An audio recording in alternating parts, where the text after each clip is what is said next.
And here we go with the final ref show of 2014. And we're in the company of three old friends: diving, grappling, and handball controversies.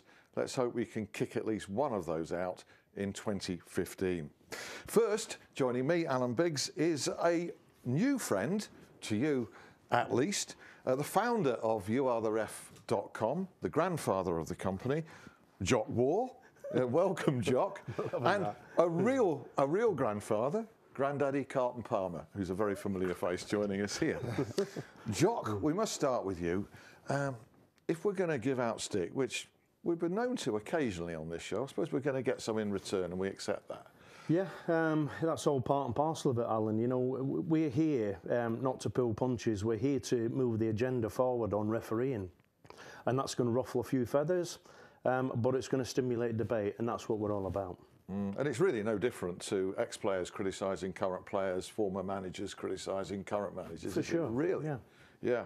So that's what we're about, and we call it as, well, you call it as you see it. We go across Christmas now. We look at the two sets of Premier League games.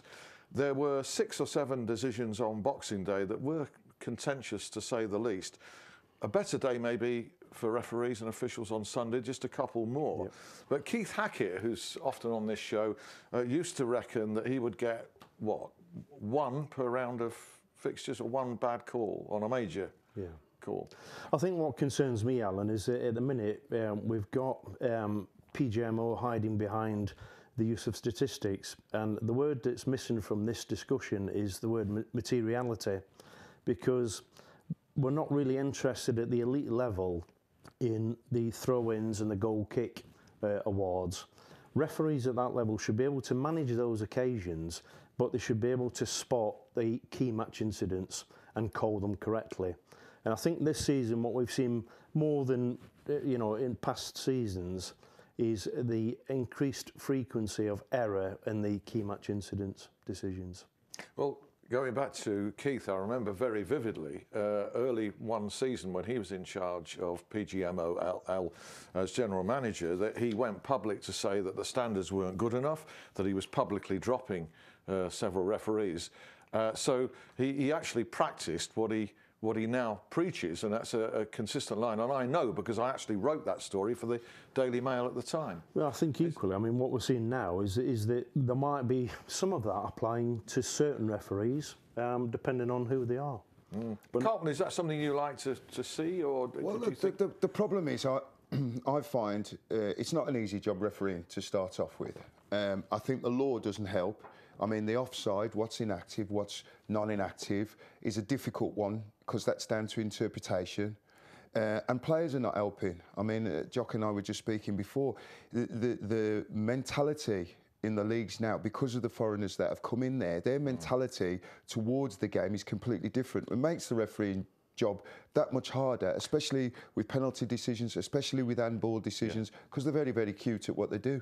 Carlton, that takes us straight on to the main talking point, the main current talking point. Jose Mourinho actually claiming there's a campaign against Chelsea. I mean, he's referring to 2 incidents over Christmas, but actually there were diving incidents before that involving Chelsea. Boxing Day, just to remind everybody, Chelsea against West Ham. We think, Jock thinks, our ex-refs are convinced that Ivanovic dives.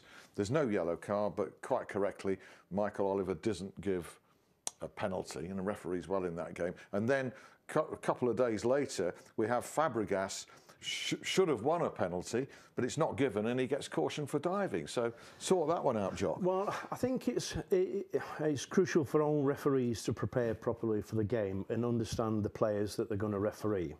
And I think Anthony Taylor has done that, but you have to deal with each incident on its merits. And he hasn't done that with the Fabregas situation. So let's be quite clear, that was a penalty kick. It wasn't a dive, and Fabregas should not have been cautioned. So there's a whole issue about retrospective rescinding of yellow cards that are incorrectly given, such as that. But it is a little bit ironic that Mourinho has almost been hoisted by his own petard, in that Cahill does a triple salcho, Ivanovic goes down like a sack of potatoes. And then he cries foul because he doesn't get a penalty when a referee perceives that his team are diving. You know, he can't have it both ways. Carlton, your reaction? Well, no, I thought the Ivanovic one was a stonewall penalty for me. I really did, yeah. But I can see why the referee didn't give it. And this is the problem. You know, when I played at Sheffield Wednesday, Ron Atkinson would fine a player for diving because he said what we wanted to be known as a team who tried to stay on their feet. So the referee, when they refereed us, knew that if Chris Waddle went down or John Sheridan went down in the box, it was a penalty. See, Chelsea, you know, you've got Oscar, you've got Hazards, they go down too easily. So it's hard for the referee in a split second to decide, well, hang on a minute, was there contact, was there not contact? Fabregas was definitely a penalty and he didn't dive. But if you're gonna do like Jock saying at Kale at all, 6'3" centre-back rolling around like a baby, it's going to happen. Mm. Well, I think by common consent, and certainly on RefCam, Michael Oliver's performance was relatively unchallenged. He had a good game that Boxing Day, Chelsea-West Ham. There were also some good Boxing Day performances, I think, from Martin Atkinson, from Mike Dean, Roger East, and Mark Clattenburg.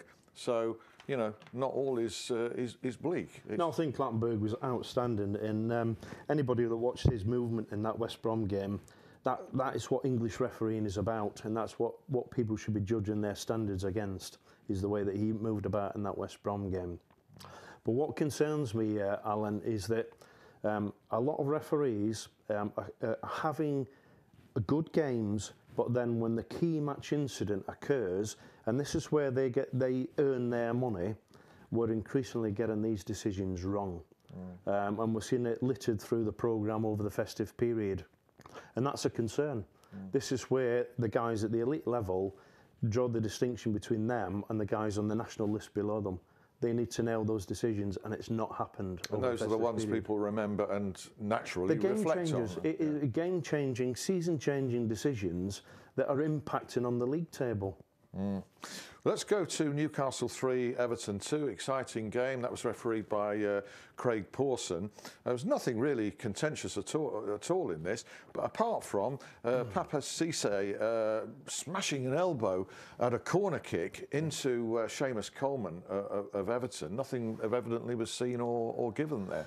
No, and you know, I think the FA and the PGMO do play catch up eventually, and I like to think that we are setting the agenda on a number of topics, and there will be a lot more of that in 2015 to come. But we, since the World Cup, have advocated a clampdown on grappling, and I'm delighted to hear that PGMO finally decided in the new year to issue some new guidance to clubs. But it's only come 6 months into the season. Why did we not do this back at the start? Now, I like to think that we have led the way on that, and they finally responded, but they need to be thinking ahead. If we can do it, if we can see it from where we sat, they need to be thinking about that. And that's really what Howard Webb's role should be all about.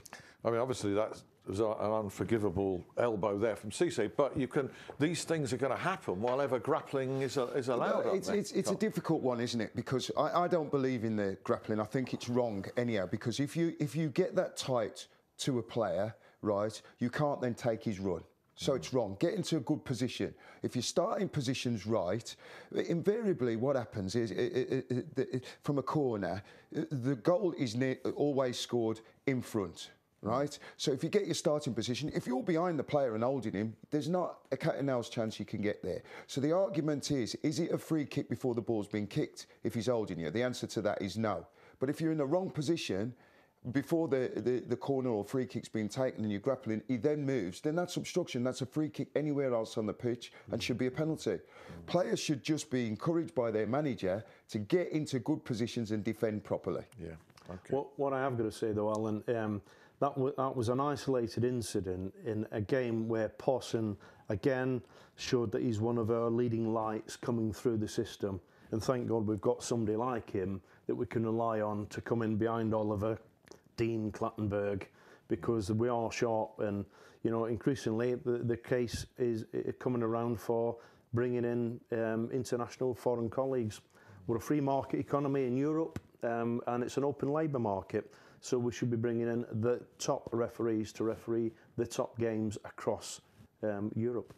Interesting point. Let's go on to Arsenal QPR. This was Martin Atkinson, 2-1 win for Arsenal. That was on Boxing Day, and Giroud sent off for a quite clear head-to-head on Euro. No excuse for Giroud, but I know what offended me the most in that incident, Carlton. It was the reaction of the player. Yeah, unfortunately, but that's the climate now. These players are mixing with foreign players in training. That's what they do in training. I mean, if you look at that, you can also say there's a case for Rio being sent off as well, because he's put hand to his neck. I mean, you might say that he's responded to what Giroud's done, but still, if that had been in another situation, it's a red card offence. Yeah. So there's a lot of things there now. I mean, Giroud that's just plain nonsensical. I mean, Jock was just saying he wanted Christmas off, and to be honest with you, what does he expect there? He's going to get a free kick. Right, it is a foul. There's no two ways about it. But if he goes and even simulates, but he makes contact, but if he simulates, he's going to get sent off. You never missed any New Year games, did you? Well, I worked on the basis that I'm going to have to serve 2 suspensions a season, so Christmas used to be my time off. I missed a lot of Boxing Day fixtures. We'll all look back on your record now, see how many games you missed at that time of year. Gibbs on Zamora at the end, question mark. Penalty, what do you think? Yeah, absolutely. Stick on penalty. Yeah, I thought so. But that's the key match incidents I'm talking about. Referees have got to go the 95 minutes and not switch off and think the job's done. You know, that is a game changer for QPR. There was also an important one on Boxing Day. That was the Everton-Stoke game, where quite clearly Jonathan Walters should have been sent off for denying a goal-scoring opportunity, and wasn't by Lee Mason in that game. Can we just come on to Sunderland and Hull? Hull winning 3-1. That was, again, going back to Boxing Day. Andre Mariner was the referee. 2 penalty claims for handballs turned down there. Very harsh on Sunderland. I just worry about Andre this season, because I watched him in the Man City-Everton game when we took a bunch of delegates from Nigeria to the match to watch him live, and he's got all the body language is saying that he's either uninterested or he's untouchable. It's one of the two things. Now, he can't have it. He's got to stand up and get involved in the game and make the big calls. And they were big calls, and he's not got them right. But I've got to be honest with you, Jock, and I hear what you're saying about, you know, decisions, and they can affect a game. But and I'm still yet to see, at the end of the season, the teams that have got relegated have deserved to get relegated, by and large. There's not one decision that's relegated them, and the teams that have deserved to win the league or qualify the Champions League have qualified. And, you know, what used to be said is, OK, you're going to get some decisions that are going to go against you during the season. And you're going to get some decisions that go for you. Good point, well made, Carlton. Just finally, West Ham 1, Arsenal 2, and an Alex Song goal for West Ham was disallowed by Neil Swarbrick, and Big Sam's not happy about it. There were 2 or 3 players, it seemed to me, in the line of that shot, maybe in the line of the goalkeeper. I thought the decision was correct, but what do I know? Yeah, no, I thought Matty Wilkes did the absolute correct thing in drawing the referee's attention to the players being in the offside position. It's the job then of the referee to confirm whether or not that was involved interference. Between them, they've got it absolutely spot on.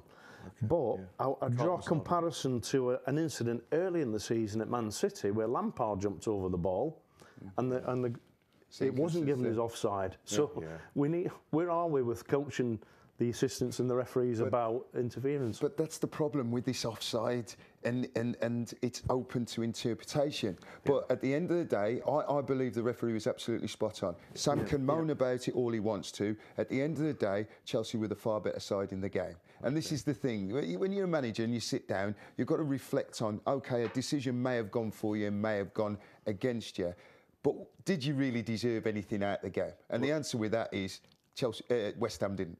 We're about to wrap up now. Jock, plenty more of exciting developments to look forward to at You Are The Ref. Yeah, we've come a hell of a long way in a very, very short space of time. But the site is absolutely bubbling away with interest from people around the world. and that has led us to a great deal of opportunities that will unfold from January onwards. So I'll be delighted to make those announcements when the time comes in 2015. Thank you, Jock. Thank you to Carlton. We'll be Thank back next week with another ref show. And if you have any points to raise, any questions to ask, do get in touch with us at youaretheref.com. Meantime, thanks ever so much for being out there and watching. See you next week. Bye.